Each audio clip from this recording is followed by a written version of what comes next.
very nice because you see, number one, instant response for what you have, and the materials that you use on a spacecraft, you never get to see them, they go into orbit, whereas on a race car, you get to see them right on when they work.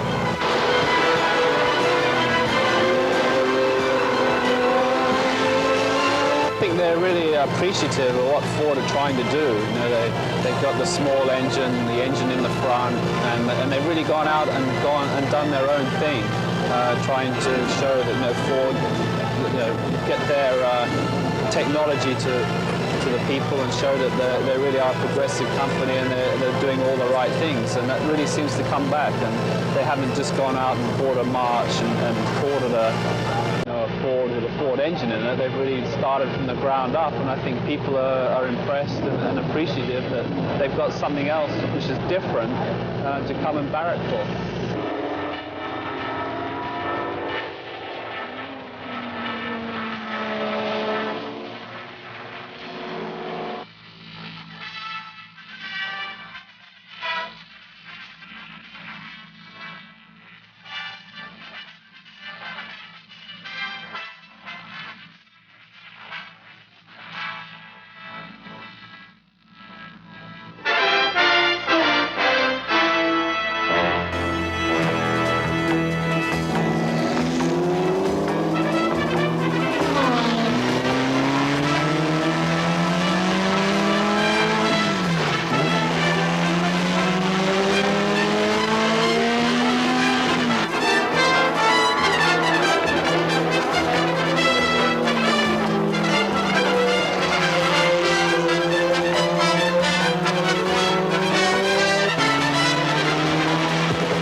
To make a statement about Ford Motor Company's capability of building a car as good as anybody. To me, as a European, it's always been amazing the amount of technology around in this country, and yet there is not a single race car built and designed in the United States that is competitive in road racing. Road racing is totally dominated by imports, and I think we like to change this with this car. I find it very exciting. I've always wanted to run this type of racing, but only with a factory team, and I was very pleased that I was given a chance to run in the team. And, to start at the beginning and then follow it through to the end is a nice challenge, and it's very interesting. Both, the driver learns a lot, the crew learns a lot, and you do it together, and it's really nice. This is an effort which underlines Ford Motor Company's capabilities of being able to build cars as good as anybody, if not better. Half of our business is outside the United States. We are, I suppose, the strongest worldwide company in the auto business worldwide. We are bringing together all our people and our talents and our engineers. It's very interesting today that of the 4 drivers in the 2 cars, we've got 2 Americans, 1 German, 1 Australian. And it's a wonderful international effort to improve the American breed, really.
People don't know, but very few of the Indy cars were actually built in this country. I mean, and very few of the engines, for that matter. But this car was designed and developed and built here. And that's what we have to do. We have to, it may sound funny for somebody to say it with an English accent, but we're determined to do it in America.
Mr. Riley, come along.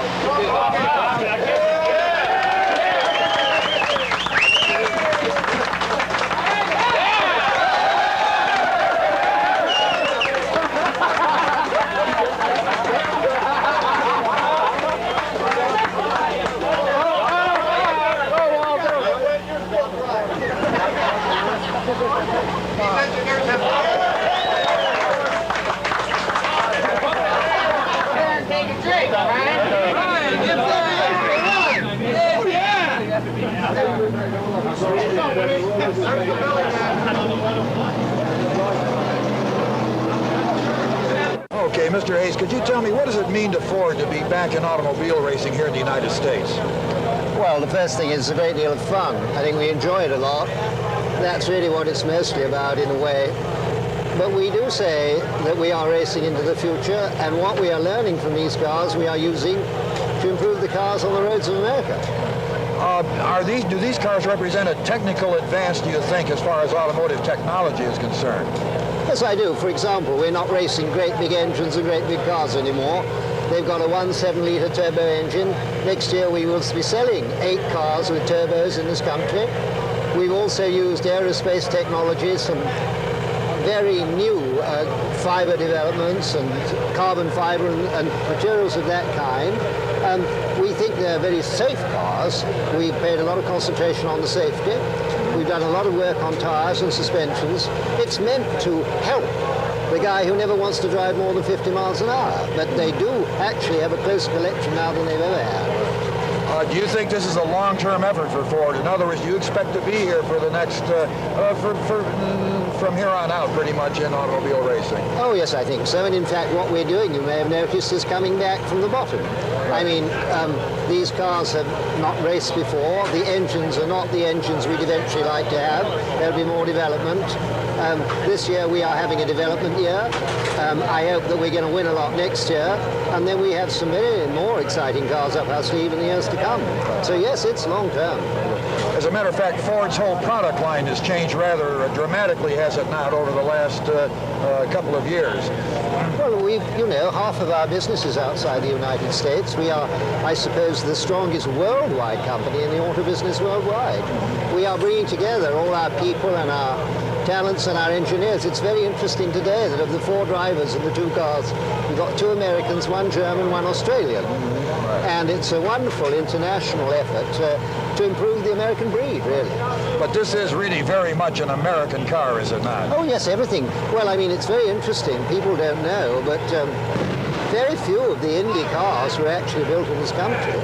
I mean, and very few of the engines, for that matter. But this car was designed and developed and built here.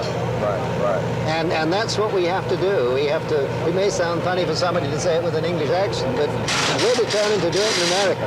Okay, great. Michael, a lot of people have been using words like revolutionary, radical with this car. You've seen a lot of race cars in your career. How would you figure the Mustangs fit in the sense of history of motorsport? It's clearly a different way we have gone with the design of the Mustang, leave alone the material selections for a while. We have looked into the rule book and figured out ground effects is a tremendous importance. And then once you have made the decision and the decision was made what kind of an engine we were going to go for, a small four-cylinder engine. We were studying whether we could put the engine into the front of the car to be able to use the entire underbody from the front of the car right up until to the end undisturbed as an aerodynamic aid. It has worked on the wind tunnel and it has worked on an early prototype, and we are quite pleased with the results we have seen with the actual race car. The secret there is if you go for ground effect or downforce, you would also like to have a body that is as aerodynamic as possible, so to speak. And the body itself would have a drag coefficient of 0.3. Adding the wings and a few flaps, we are already talking 0.5. And this seems to be a pretty good compromise right now between drag, which means high speed, and downforce, which means getting around corners a lot faster, hopefully, than your competition. Now, in terms of materials, we clearly wanted to make a statement about Ford Motor Company's capability of building a car as good as anybody. To me, as a European, it's always been amazing the amount of technology around in this country, and yet there is not a single race car built and designed in the United States that is competitive in road racing. Road racing is totally dominated by imports, and I think we like to change this with this car, and I'm sure if we continue to do what we have done the last couple of weeks and what this race is going to show us today, we've got a pretty good chance. How important are these cars to motorsport? Well, I think you should never make the mistake and insulate motorsports from the rest of the corporation. Motorsport can enhance the image we are trying to go for, and we are talking very clearly a different Ford Motor Company than, let's say, only 5 years ago. We're talking about very intelligent designed and built cars, and motorsports is there to support this kind of an approach. And it is, let's say, part of your product story, part of your marketing strategy, part of your sales promotional programs. And only then, if it is really an integrated part of what the company wants to have the public be the public's perception, I think then you have done your job right. So this is an effort which underlines Ford Motor Company's capabilities of being able to build cars as good as anybody, if not better. You've talked to a lot of people around here this weekend, a lot of the public. What is your sense of their reaction to Ford being here with a car and new Ford race cars? I do sense not only a great deal of interest, but also a great deal of enthusiasm that there is at least one Detroit manufacturer who's got the guts and is going to take a shot at the imports. The BMWs and the Porsches and the Datsuns and Marches and Lolas, all stuff from Europe or Japan. And there is a certain amount of well, I sense an atmosphere that says something like, let's get America back on the feet again. And a very substantial part of America and their industrial strength is the automotive industry, or the automobile industry. And we have lost badly the last 10, 12 years to the imports. And here there is a manufacturer, who's got the guts to do this. I think we'll have a lot of people rooting for us. What importance is there to production cars of the future that this car has been made in a coordinated effort within the company, and particularly with the aerospace materials and techniques? Is that something that this car is going to? Is this car going to help in the future cars being lighter, more aerodynamic, more efficient? Our chairman has made it very clear, and he has called this somewhat like a rolling laboratory. And this is pretty much what it is. It tells us a lot about new materials which are right now so expensive, so you couldn't really look at them in terms of applying them to mass production cars. That probably takes another decade. But to get a story of what these things are capable of, this is pretty much what it does. The same is the aerodynamic design. The people who have worked on this car were the same people who have worked the Probe 4. So it's very much a combined effort.